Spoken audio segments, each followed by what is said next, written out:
magkukumpulan sila sa kulungan. Yan talaga ang sinigurado ni Atty. Topacio, mga kababayan. Dito sa grupo ni na Marcos, na kaya daw, mga kababayan, nagkakandara pa sila na ipa-take down ngayon si VP Sara. At all means, mga kababayan, via impeachment, via pakulong, o maging, mga kababayan, sabi ni VP Inday, via gurgur. Lahat kanilang gagawin, mga kababayan, para lamang mapigilan si VP Sara Duterte sa pag-upo na maging presidente sa 2028, mga kababayan. Dahil talagang kapag nagkataon, mga kababayan, kulungan ang bagsak ng lahat ng mga bangag na iyan. Panoorin nyo po, ha? Pacho, ano po yung masasabi nyo po sa niluluto nila na impeachment case ulit? Niluluto na impeachment. And then, mga kababayan, alam nyo ba? Ang latest nila ngayon, tinaniman nila ng mga kababayan, maleta si VP Sara. Tanim maleta na mayroon din daw bagban si Sara Duterte, mga kababayan. Mayroong si Trillanes, mga kababayan, na ang nag-anunsyo. Isasampa na daw ng mga taong simbahan na naman, mga kababayan. Malamang yung mga paring adik, mga kababayan, at mga matrimonyo. Isasampa na daw next week ang kaso ni VP Sara doon sa ombudsman. At the same time, sa Kongreso, mga kababayan. Mayroon silang pinalutang na naman na testigo daw di umano, mga kababayan, na nagsasabing siya daw ang tagahatid ng bag. Ang mga animal. Nag-e-embento na naman, mga kababayan. Para kay VP Sara sa darating na February 2026. Inaasahan na po natin yan kasi hindi naman po sila titigil dyan sa impeachment. Bagong gupit si si Atty. Ferdy. Pero dito lang sa gilid.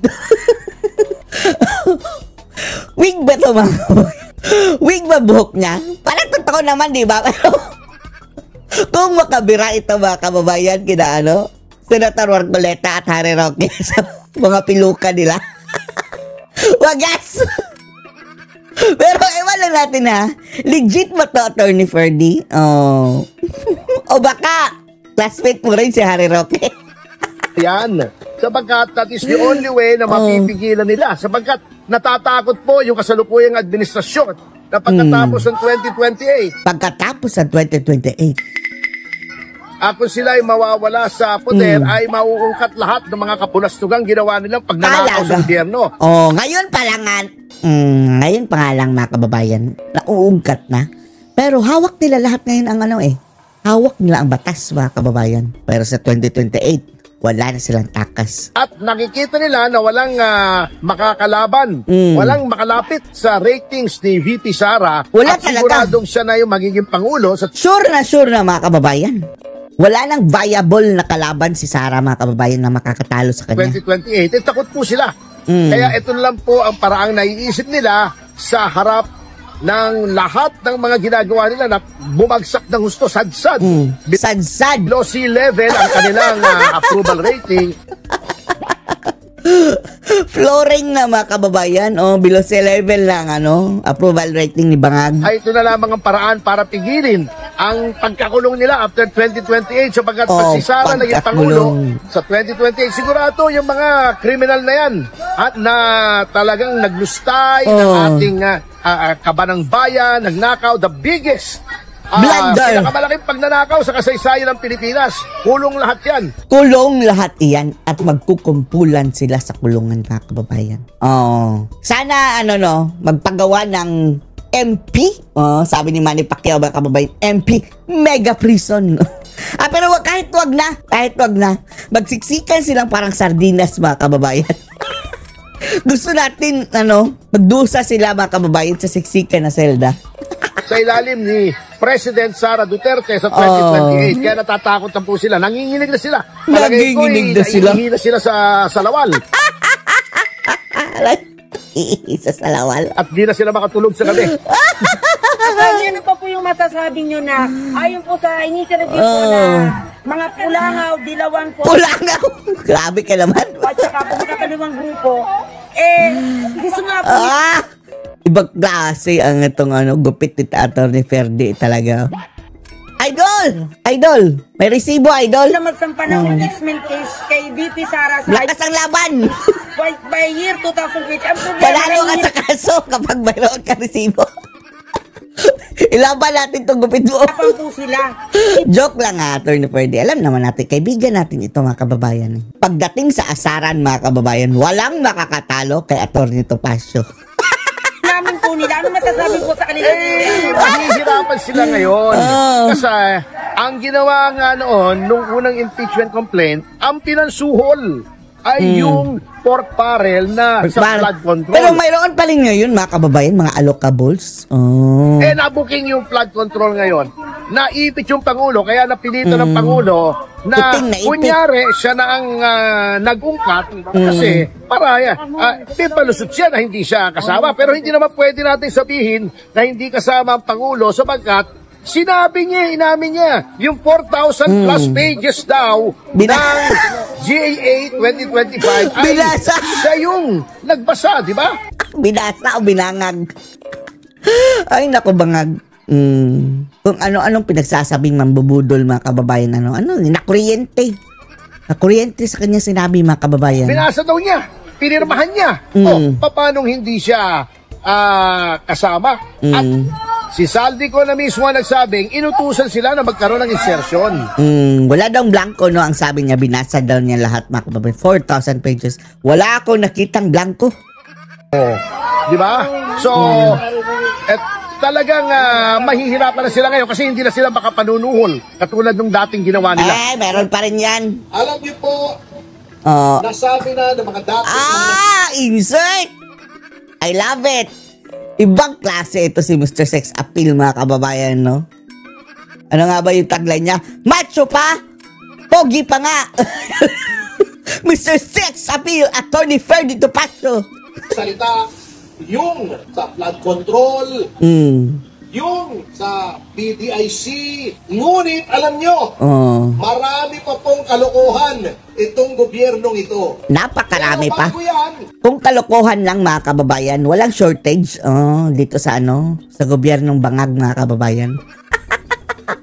Lahat ng uri ng kalokohan nandito na. Ipakita po natin sa mga namamahala na tayo ay hindi natatakot. Sabi ni John Vic Remulla.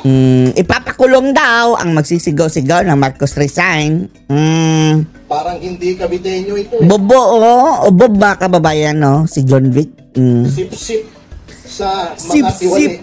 Na kapag sumigaw daw tayo ng Marcos resign. Huwag kayong maniwala na pwede kayong makulong mga kababayan sa pagsigaw lang ng Marcos resign. No, that is your right. Ay, pwede tayong kasuhan. Matatakot ba kayo? Sumigaw tayo! Marcos resign! Marcos resign! Marcos bangag! Marcos resign! Marcos niwi! Yan! Yan, Vic! Saksak mo sa bagang mo! Saksak mo sa bagang mo. Manta mo kami lahat! Saan mo kami ilalagay na kulungan? Kaya, papakainin mo pa kami lahat! Etong si Ka Eric, ang lakas kumain nito! Ubus, pagkain yan. Andyan na, good time na si Ka Eric, kababayan.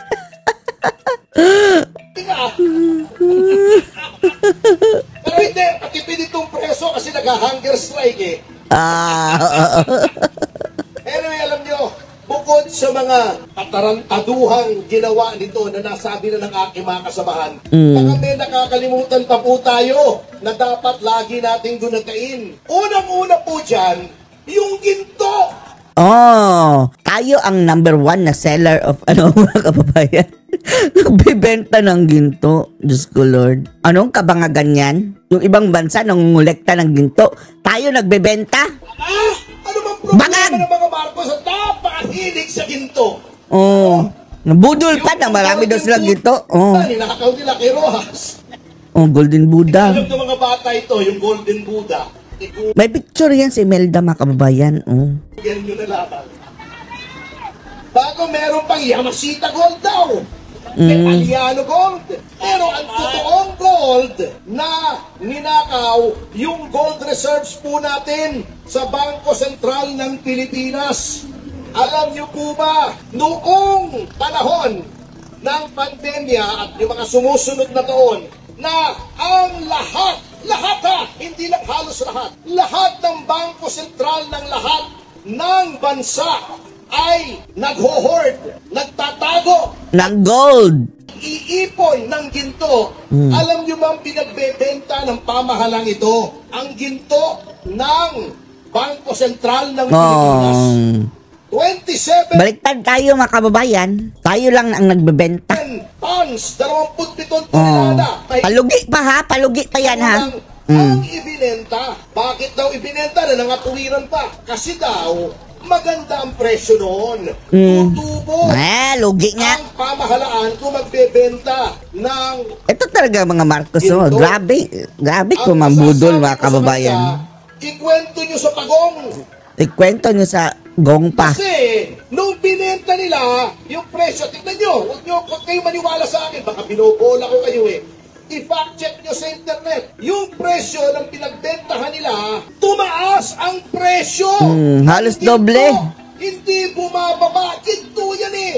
That's the best. That's the safest investment. Alam nyo ba kung magkano ang nalugi sa gobyerno dahil nagbenta sila ng ginto? Mga 2-3 taong nakaraan. Magkano? Kontra sa presyo ngayon, nalugi ang ating gobyerno ng 200 bilyon. Oh, see? 200 bilyong piso. Alam Oh. mo, hindi ako naniniwala na maling diskarte yan eh. Knowing this government, may kumita dyan. Hindi gagawin. Ewan na natin mga kababayan kung baka sila lang din ang bumili, no? Kaya nga, Oh, sinasabi nila, ang sila lang din mga kababayan ang bumili. malaking Lord. achievement daw ni Ginoong Marcos is that he's very big. It's on very peace big, and eh. order. Alam mo ba yan, kasama Jing? Malakas daw sa ano daw?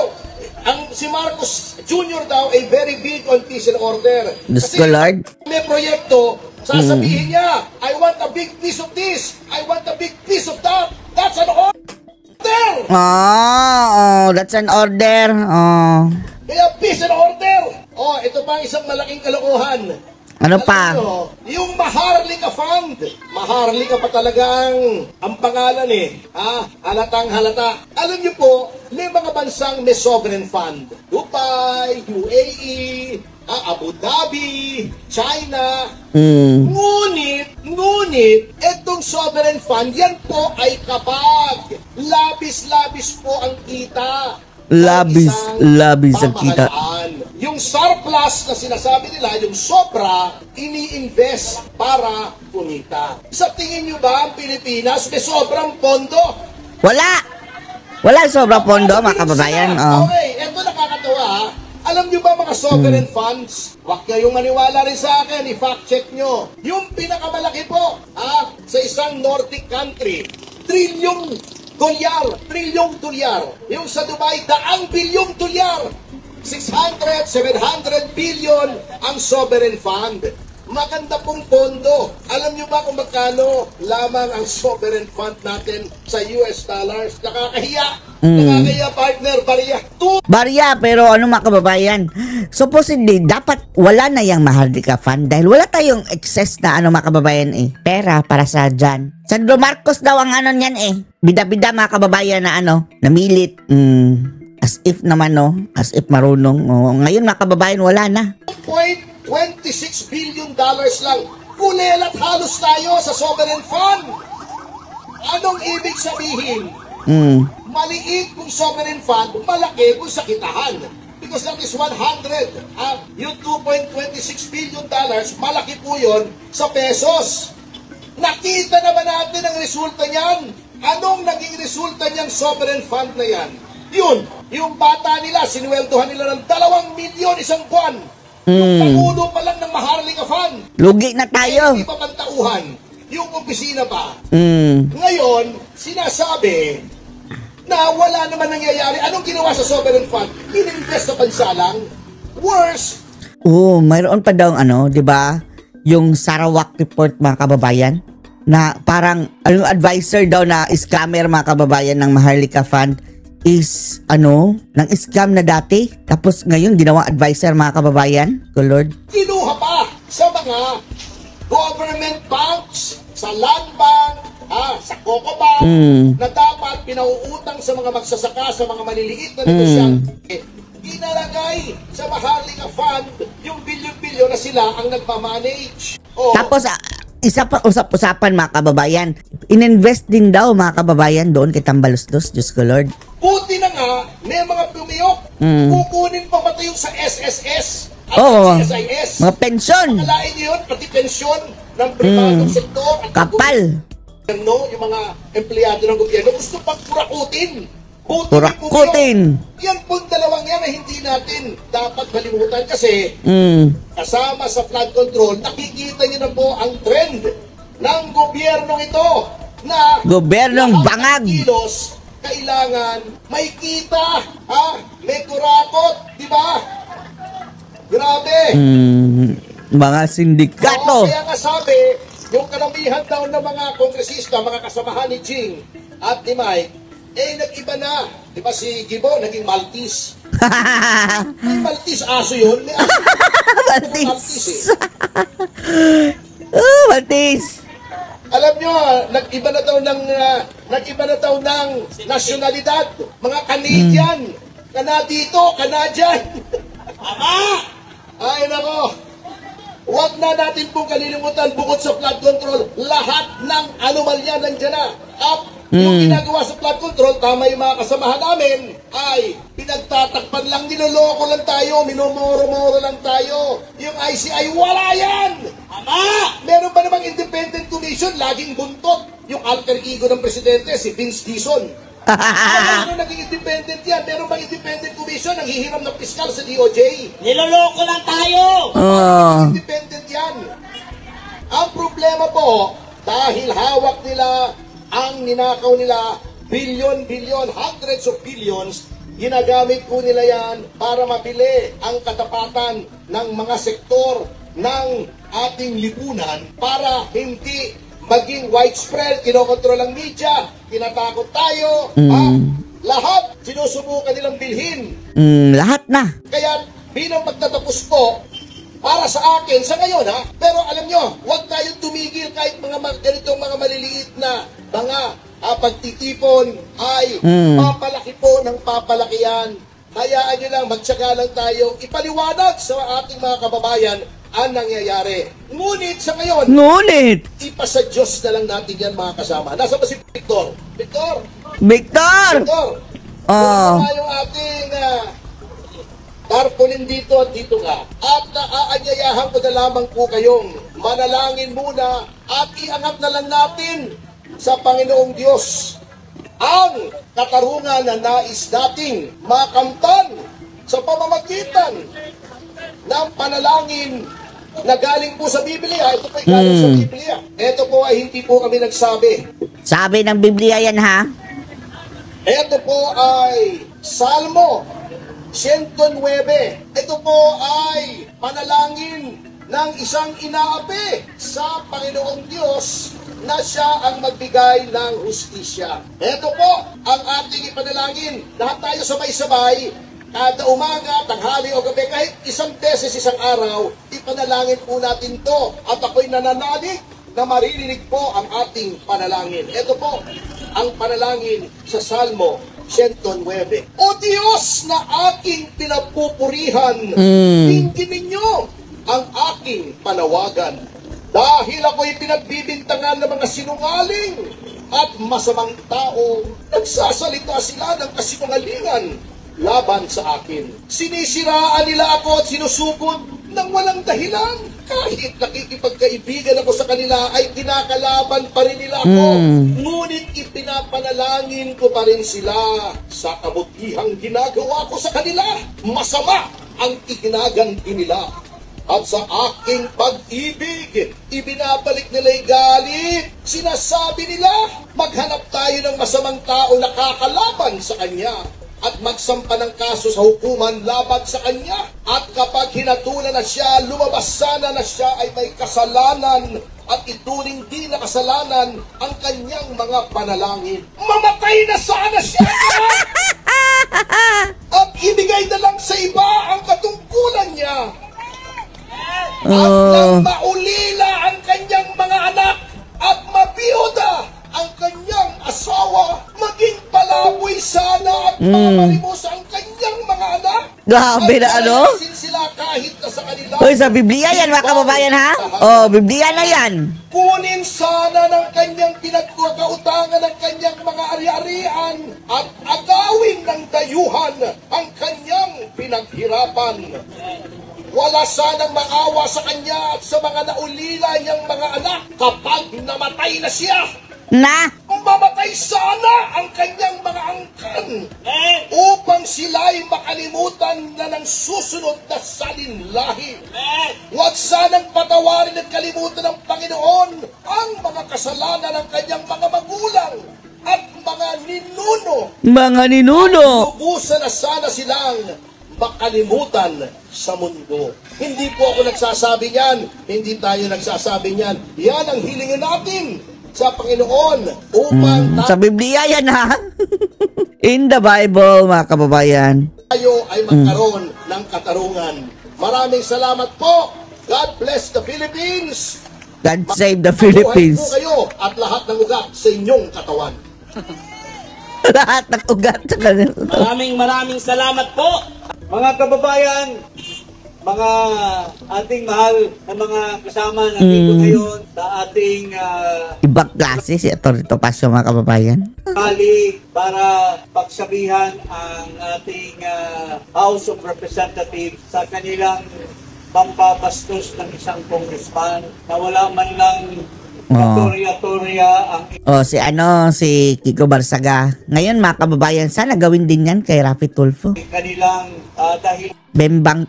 Senator Bembang. na isuspende. Lalo na kilala ko yung tatay ni Kiko Kiko. Barsaga, isang magiting na congressman. Kaano-ano niya si mga kababayan? Sino nga ba yung Barsaga? Yung kalbo na traidor mga kababayan. Dati-rati pro Duterte daw. Tapos ngayon pro Bangag na. Si Nino Barsaga. Sabay ko sa Kongreso. Kaano-ano yan niya? At ang pinagkamasama dito na sa ginagawa nila dito sa bata ng congressman, yung tatay pa naman, miyembro at mataas naging presidente nung partido na siya mismo nagpatanggal sa kanya. So gano'n na ka-barbaric, gano'n na kasama Barbaric. ang politika sa ating bansa, mga kababayan. Kaya nananawagan po ako sa sambayanang Pilipino, sa ating mga sundalo at sa ating mga kapulisan, pakinggan nyo ang hinaing ng ating taong bayan. Pakinggan nyo ang bawat sinasabi ng inyong mga kamag-anak, ng inyong kapatid, ng inyong magulang. Iisa lang ang hinaing nila. Wala nang kredibilidad ang namumuno ng ating bansa. Wala na kredibilidad. Unang-una mga kababayan, ngayon, 1 ng Disyembre, panahon sana na ang ating mga kababayan ay magkakaroon ng happy-happy. Wala na eh. Ninakaw ng mga bangag mga kababayan. Yung Noche Buena, pinag-aawasan pa. 500 pesos. Mas malaki pa ang tip ng mga Viva Max. Siya ang 500 pesos o hindi. Noong panahon ng ibang administrasyon, walang napag-isip kung ang pera na kinikita ng isang ordinaryong pamilya ay magkasya ba. Kasi ang bilihin ay mura lamang. Mayroon kang mabibili sa palengke, hindi naghihirap ang taong bayan. Pero dahil dito sa napakatinding korupsyon na nangyayari sa ating bansa, hirap na hirap, apektado ang buong ekonomiya, apektado ang hanapbuhay ng bawat Pilipino, mga kababayan. Kamakailan lang, may pinalabas ng balita na ang ating Hunger Games ay sobra nang tumaas. Ang ating value ng ating stock exchange, stock market, bumagsak ang valor ng bawat shares of stock dyan sa lahat. Ating stock exchange. Lugi pa ko. Ang ating dolyares Akala ko trilyanes, dolyares pala. versus pesos. Ang isang 60 pesos ay equivalent na lamang ng $1. So, lalo na ngayon, bababa pa yan dahil Christmas season, malaki ang importation ng ating bansa. Hindi lamang 60, 1:60, kundi bababa. So, hirap na hirap. Kaya nga, hindi Hirap na hirap. pahabaan ang ating talumpati. Isa lamang Habaan pa ang natin. panawagan ngayon. Marcos, alis Resign. na. Bangag, resign. Alis na Marcos. Ama! Marcos, Layas, Wala na Marcos. po kayo. Wala na po kayong karapatan na mamumuno sa sambayanang Pilipino, sa gobyerno. Dahil sa salaysay ni Saldico, mga kababayan, I have a personal knowledge sa nangyari ni Saldico sa relasyon niya kay Romualdez. Kasi pareho ko silang mga kumpare at witness po ako sa relasyon nilang dalawa. Mga akta sila. Ewan na natin. Mga kababayan, lahat na sinasabi ni Saldico, Magkaibigan lang, based kayo on his naman. personal knowledge. At ang nasa utak ngayon ng ating mga kababayan, isa lang yung mastermind, kundi si Marcos Bangag Junior. Mga kababayan. Marcos Bangag Jr. Siya mismo ang nagsingit sa kanyang order, nagsingit si Saldico ng Singit 100 naman. bilyon pesos. At dahil doon, kumita siya ng 25 bilyones ka pesos. Sobrang laki. Maliban doon sa transaksyon sa Bulacan na ginawa mismo ng district engineer at sa kanyang mga kasama, kumita. Sabi ni Saldico, siya may personal knowledge kasi siya mismo ang nag-deliver ng 51 billion kay Marcos at Romualdez. Kaya tayo mga Pilipino, bakit po tayo naghirap? Dahil pinulsa ni Marcos ang pera ng sambayanang Pilipino, mga kababayan. Ama! Kaya wala na tayong ibang Binulsa ni Marcos. paraan pa kung di manawagan at baguhin na ang gobyerno natin dahil wala ng kredibilidad na mamuno pa si Marcos Jr. Hindi lamang yung sinasabi ni Saldico. Base sa papeles, yung tinatawag na General Appropriations Act, May papeles, ha? kung matino at honest ni Marcos Jr., Hindi siya honest. kung ikaw ang namuno sa ating bansa, papayagan mo kaya?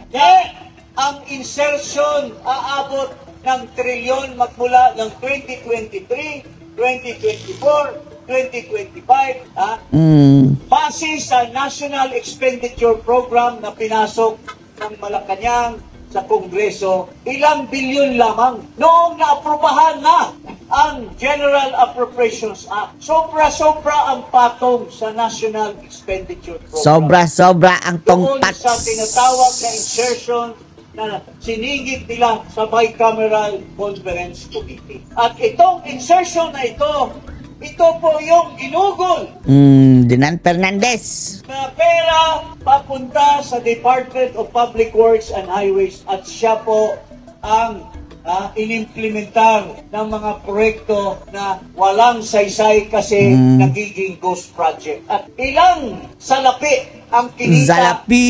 ni Marcos Jr. Ay, grabe. Tiba-tiba. Saldico at ni Romualdez. Pati si Admiral. Asawa na palaka.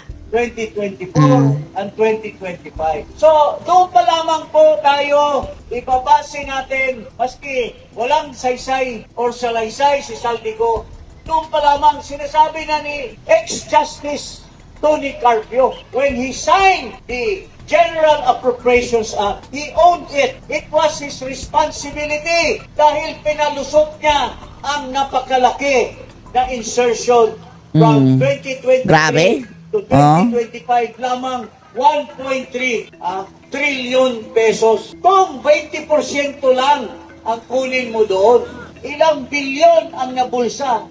Hindi bababa sa 250 billion pesos na binulsa ni Martin, ni Marcos, ni Saldico at ang mga kasabwat nilang mga kongresista na mga contractors. Contractors. So, wala na po tayong padalos-dalos pa, kundi isa lamang ang may responsibilidad, ang nagmaniobra nito lahat, kundi itong bangag na Pangulo. Bangag, oh, sabi ni Mark. Ang kanyang kapatid. Yan ang style mga kababayan na.